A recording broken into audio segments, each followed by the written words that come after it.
70 বছর বয়সে নাতির বয়সী শিশুদের সঙ্গে কোরআন পড়ছেন এবং কোরআনের হাফেজ হওয়ার লক্ষ্যে প্রতিদিন কঠোর পরিশ্রম করছেন বৃদ্ধ আব্দুল বাসেদ।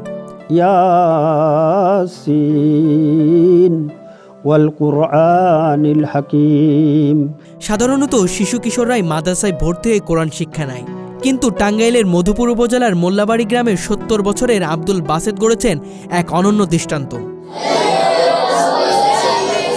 সাবেক ইউপি সদস্য হয়েও বয়সের কোনো তোয়াক্কা না করে তিনি মাদ্রাসায় ভর্তি হয়েছেন। মাদ্রাসার ক্লাসরুমে প্রবেশ করলে যে দৃশ্য চোখে পড়ে তা সত্যিই অনুপ্রেরণার। অন্যান্য শিক্ষার্থীদের মাঝে বসে আব্দুল বাসেদ মনোযোগ দিয়ে শিখেন, আয়াত মুখস্থ করেন এবং শিক্ষকদের থেকে সহি শুদ্ধভাবে তেলাওয়াত শেখার চেষ্টা করেন। ইন্নাকা লামিনাল মুরসালিন আলা সিরাতিম মুস্তাকিম। ছোট ছোট বাচ্চাদের সঙ্গেই তার দিন কাটে। তিনি জানান, আমি যখন ক্লাসে আসি বাচ্চারা আমাকে দাদু ভাই বলে ডাকে। ওদের সঙ্গে পড়তে আমার খুব ভালো লাগে। মাদ্রাসা ক্যাম্পাসে প্রবেশ করলে আব্দুল বাসেদকে সবাই ঘিরে ধরে। আব্দুল বাসেদ ছোট ছোট বাচ্চাদের কাছে অনেক প্রিয় হয়ে উঠেছে। এমনকি অবসর সময়ে সহপাঠী ছোট বাচ্চাদেরকে নিয়ে খেলার মাঠে গল্পে মেতে থাকেন। বাচ্চারাও আব্দুল বাসেদের গল্প খুব মনোযোগ দিয়ে শুনতে থাকে। বয়সের কারণে অনেকেই নতুন কিছু শেখার আগ্রহ হারিয়ে ফেলেন, কিন্তু আব্দুল বাসেদ ব্যতিক্রম। তিনি জানান, ছোটবেলা থেকেই তার ইচ্ছে ছিল কোরআনের হাফেজ হওয়া, কিন্তু নানা কারণে তা সম্ভব হয়নি। তাই জীবনের শেষ সময় এসে সেই স্বপ্ন পূরণে লেগে পড়েছেন। গ্রামের মানুষ আব্দুল বাসেদের এই উদ্যোগকে সাধুবাদ জানায়। তারা মনে করেন এটি শুধু একটি ব্যক্তির প্রচেষ্টা নয়, বরং পুরো সমাজের জন্য এক অনুপ্রেরণা।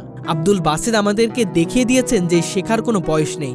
কোরআনের প্রতি তার ভালোবাসা ও অদম্য ইচ্ছাশক্তি আমাদের সকল বয়সের মানুষের জন্য এক অনন্য উদাহরণ হয়ে থাকবে।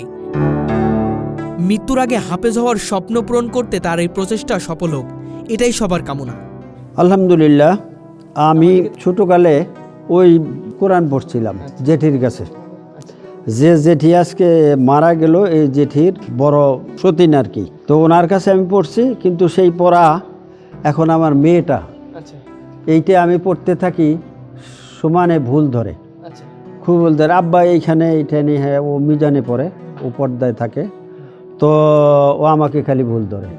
তাই আমি বলছি যে আমার এই ভুল শুধরাবার গেলে তো আমাকে মাদ্রাসায় ভর্তি হইতে হবে।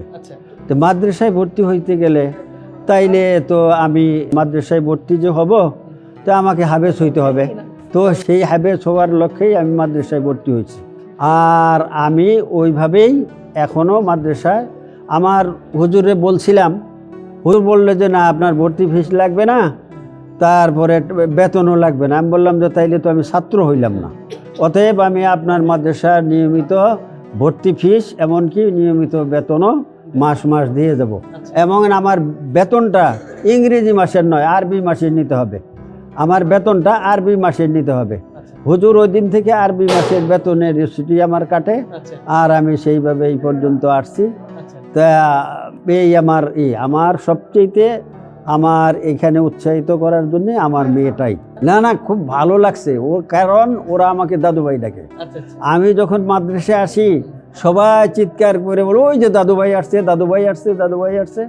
আমি ওদের সাথে, ওরা আমাকে আগায় নেয়, আমি ওদের সাথে বৈশা পড়ালেখা করি ইনশাআল্লাহ। না এরকম না। আমার কোরআনটাই যেহেতু সহি ছিল না, সেরকম এখনো সহি হয় নাই।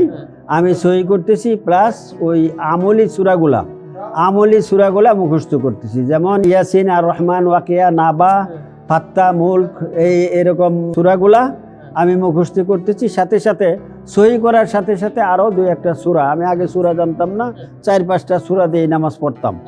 তো এখন ধীরে ধীরে আল্লাহর রহমতে, আপনাদের নেক দোয়ার বরকতে, আমি মোটামুটিভাবে কয়েকটা সূরা মুখস্থ করছি। ওকে আমরা আর রহমান, এগুলো আমার আয়াতটা এসে গেছে ইনশাআল্লাহ।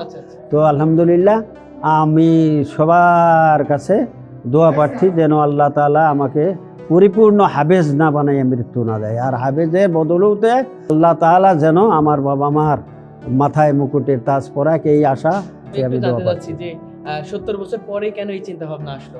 এর আগে কেন আসে নাই? এর আগে আমার ছোট ভাই একটা হাফেজ বানাইছিলাম।